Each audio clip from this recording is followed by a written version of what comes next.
Hello again, it's me, Adrian Leno, with another short story from the WashWizard saga.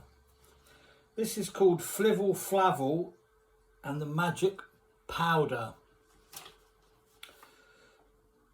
Flival said, "I'm getting off early tonight, Agaflugi, as I'm in tomorrow early, preparing the menus and cooking up the saucers." Agaflugi was once again in the bath soaking his skin, as Shashila gave him a nod and said in a loud voice, so her husband heard her, "Yes, leave when you need to, Flavel."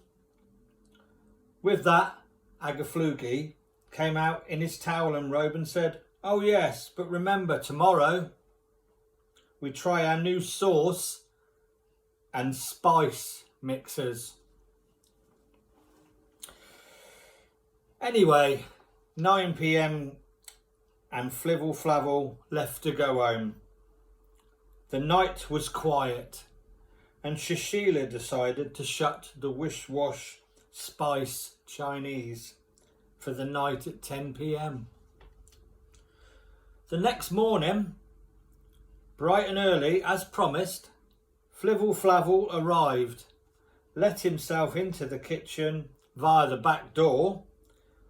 All was quiet, so he scrubbed up his hands, got out his big pots and pans he needed and set about preparing the saucers. Still no sounds from upstairs. In went the water, in went the secret mixture saucers, and on opening the cupboard above the fridges, noticed a powder with the letter S on it, thinking it was meant to be S for spice, sprinkled a few little shakes into the big round pan, stirred it in and looked inside the pan to see what the bubbling was. And as he did so, a big bubble popped in the pan and Flavel was gone in a puff of smoke. Oh dear, where's he gone?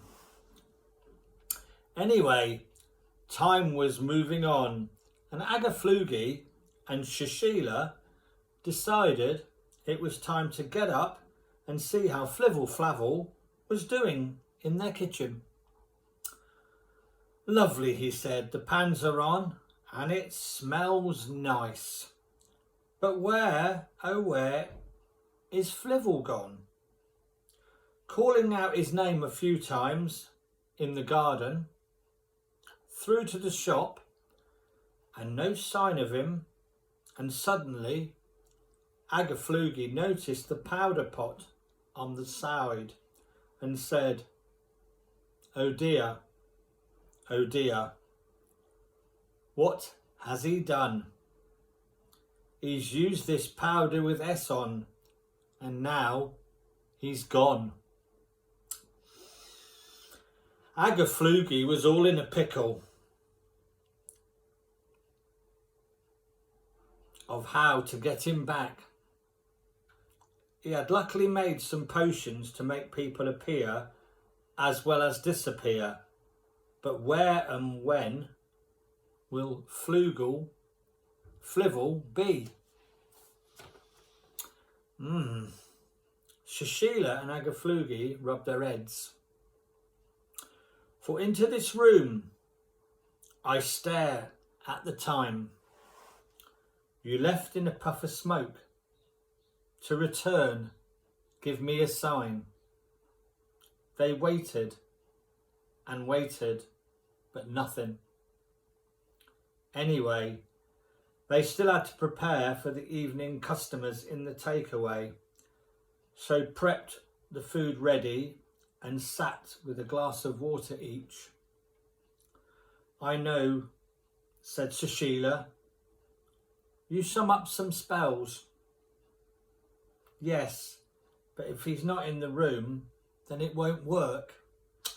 "Very true," she said. "I know. Try and retrace his steps." He used the powder and disappeared. So maybe he is invisible, but he would still walk about like we do. That's great, said Agaflugi. So over to the big simmering pot they went, without looking into it. Oh, hang on before we go any further. I need to add something to it, so as our customers don't breathe in the stuff later and disappear themselves. Good thinking, said Shashila. Right, Flival normally walks backwards from the cookers and sits opposite side of the kitchen, watching the pots and pans boil away, and then he sorts the rest out, the rice, the noodles, etc., into containers. Bearing in mind this is now an hour later, where would he be in the building? Nothing came to mind as they stood there thinking. With that, one of the big pots started to boil over as they stood there waiting and watching for a few seconds. Agaflugi knew Flival wouldn't be far away from a boiling pot, so he stepped forward. From counting down numbers 1, 2 and 3, I can't see you, but can you hear and see me? They waited, and suddenly the pan on the stove was moved over like it was magic. Quick, Shashila, pass me that bottle. I'll shake this bottle. You must drink it fast. Invisibility will be gone. You'll be back at last. As they watched, mesmerised by the sight of a bottle pouring itself into thin air. Slowly the legs appeared, then the body, followed by his arms and then his head. As he finished the last bit of the bottle, Flival looked over at Agaflugi and Shashila with a little smile, and all he said was, "Can you please label the little bottles properly next time? I thought S was for spice." Shashila looked at Agaflugi and said, "Now how many times have I told you about labelling?" as they all just started to laugh. "Thank goodness you're back," they said.